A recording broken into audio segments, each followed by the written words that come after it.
नमस्कार मित्रों, मैं doctor Ketan Patel, new hope IVF centre Dahod.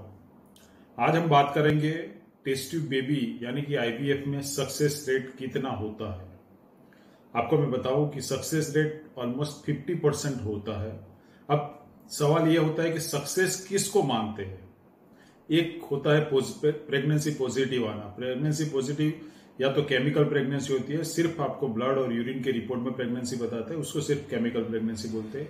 Biological pregnancy मतलब आप सोनोग्राफी करते हैं और सोनोग्राफी में अगर एम्ब्रियो या जी सेक दिखता है, प्रेगनेंसी दिखती हो, तो उसको बायोकेमिकल प्रेगनेंसी बोलते हैं।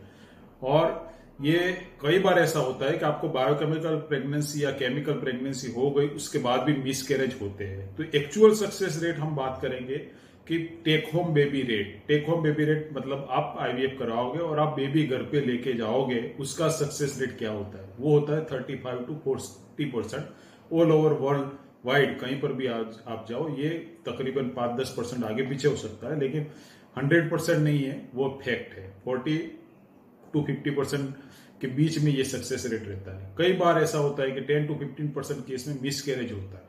अब सक्सेस कौन से फैक्टर डिपेंड करता है, कौन से फैक्टर पे डिपेंड करता है। एक है मैटरनल एज। फीमेल की एज सबसे बड़ा इंपॉर्टेंस है एज का, क्योंकि जैसे जैसे एज बढ़ती है सक्सेस रेट कम होते जाते हैं। मानो कि 35 के बाद सक्सेस रेट और कम होते हैं, और 40 के बाद तो बिल्कुल 10% के आसपास सक्सेस रेट मिलना संभव है। क्यों ऐसा होता है? क्योंकि जैसे जैसे एज बढ़ती है, ओवम की क्वालिटी होती है वो डाउन होती है, ओवम की क्वांटिटी भी डाउन होती है। जो भी ओवम होते हैं वो जीनेटिकली एबनॉर्मल होने के चांसेस भी बहुत ज्यादा होते हैं। इसमें अगर प्रेगनेंसी रुकती भी है तो मिसकैरेज होते हैं या बच्चा जीनेटिकली एबनॉर्मल होने के चांस होते हैं। तो मैटरनल एज बहुत बड़ा फैक्टर होता है।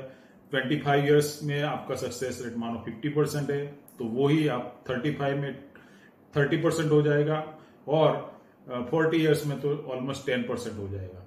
दूसरा है स्पर्म क्वालिटी। स्पर्म इतना इंपॉर्टेंट नहीं है, लेकिन फिर भी अगर स्पर्म नॉर्मल नहीं है, एबनॉर्मल है, कई बार ऐसा होता है कि स्पर्म एजोस्पर्मिया है तो टेस्टिकुलर स्पर्म से एक्सट्रैक्ट करने होते हैं, इमेच्योर स्पर्म होते हैं, उसमें से जो एम्ब्रियो बनता है उसकी क्वालिटी सही नहीं होती, ऐसा भी हो सकता है। तो स्पर्म भी इंपॉर्टेंट है। थर्ड है एंडोमेट्रियम। जो यूट्रस होता है उसका एंडोमेट्रियल लाइनिंग कैसी है। अगर लाइनिंग सही है तो सक्सेस रेट अच्छे मिलते हैं, लाइनिंग कम हो तो सक्सेस रेट के चांसेस कम होते हैं। फोर्थ है आप क्लिनिक, कौन से आईवीएफ क्लिनिक में आप ट्रीटमेंट करवाते हो। क्योंकि कई बार ऐसा होता है कि बहुत सारे अभी नए नए आईवीएफ होते हैं, उसमें एम्ब्रियोलॉजिस्ट अलग होता है। कई बार तो ऐसा होता है कि आप स्टिमुलेशन, डॉक्टर ट्रीटमेंट कोई और करता है, और आपका आईवीएफ का जो लेबोरेटरी वर्क है, जो पिकअप, एम्ब्रियो ट्रांसफर, वो सब और कोई लेबोरेटरी में होता है। तो आपको जो इंजेक्शन दिए, आपको जो एसेस किया है, और जो ट्रांसफर होता है वो अलग सेंटर में होता है, कहीं दूसरी जगह पे। तो ऐसे केस में भी आपको सक्सेस थोड़े से कम मिलने के चांसेस होते हैं। और सक्सेस रेट प्रेगनेंसी में जो लास्ट में जो डिपेंड होता है वो है आपका embryo, number of embryo transfer.